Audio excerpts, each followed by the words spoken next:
I wrote a story, believe it or not. I never write short stories, but I wrote a short story. One day in the middle of the night, I woke up, I couldn't sleep.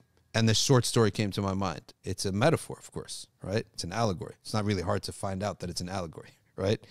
But it's on the blog. But it's a metaphor about a man whose dua is never answered.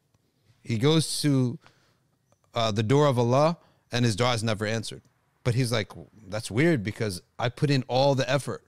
Why is my dua never answered? Everyone else, the door is opening for them. And their dua is answered and they're leaving happy. You go back to their village full of riches. All I want is the door to open for me. I did everything. I don't understand why it's not opening. It says, so he says to himself, maybe Allah's not pleased. Something about me is not right. So he starts looking back and crying, and then he sees an old person far away from the door of Allah, crawling so slowly. And he says, oh, he's going to take forever to get to the door of Allah, right? I says, hold on a second. Maybe if I help him, Allah will love me and forgive my sins. Whatever, maybe something about me is missing. But if I help somebody, maybe Allah loves that person. And if I help that person, Allah will love me. So he goes, and the old man is crying. He said, my whole life I've been struggling. I needed your help. He carries the man on his back. He said, oh, maybe Allah will love me if I do this. He puts the old man right in front of the door of Allah. He says, hopefully now the door will open for me. Nothing happened. Turns out, okay, maybe more. Maybe I need to help another person. He looks back. There's another old lady far away. Goes, helps her, carries her on his back, puts her in front of the door of Allah. Then he realized, hold on. If I was, astaghfirullah, we shouldn't say this, but if I was viewing this, I wouldn't, if this is how I react to my dua not being answered, I wouldn't answer it either. Because every time this happens, I keep helping other people. I realized, maybe that's the reason. Maybe that hunger of that door not opening up has forced me to go back and help other people to try to please my Creator. Maybe this is my mission in life. So he travels now every day. He goes out over the mountain and through the woods to help these people. Hey, guys, I've been there. I've been to the door of Allah. I've seen it open for many people. I can take you. And he guides. He becomes a guide. He keeps going back every day. He keeps going back. He sleeps. He wakes up. He goes out again. He says, hey, who's coming to the door of Allah? I'll come. Then he says, these people, a lot of people can guide you if you're already convinced. What about the people who are not convinced at all?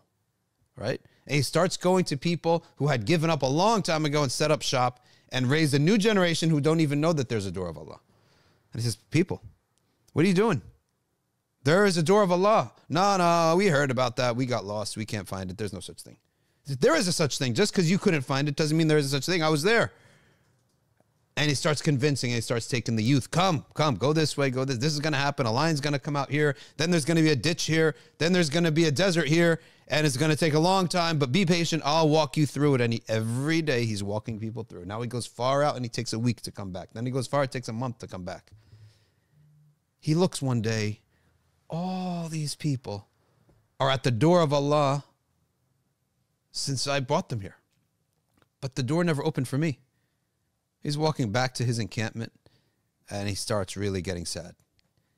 I've been working a long time, right?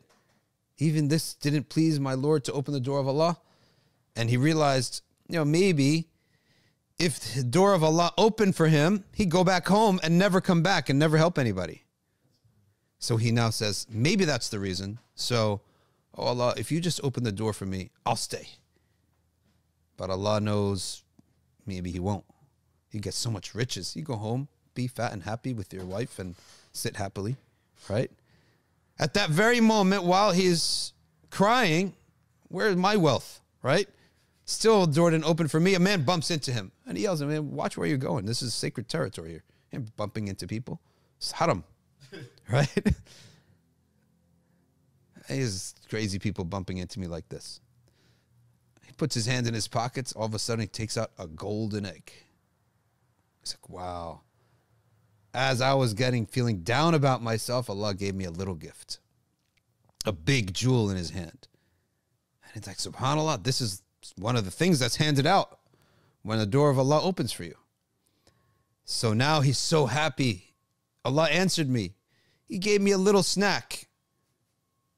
And he knows if the door truly opens, maybe I'll never come back, right? And that's many, many people. If Allah answers, if Allah opens a door for you, it won't never come back, but you're useful. You got something to give to people. So Allah keeps you hungry. So then he goes to his tent and he starts looking at it all day and praying, oh Allah, thank you, you listened to me.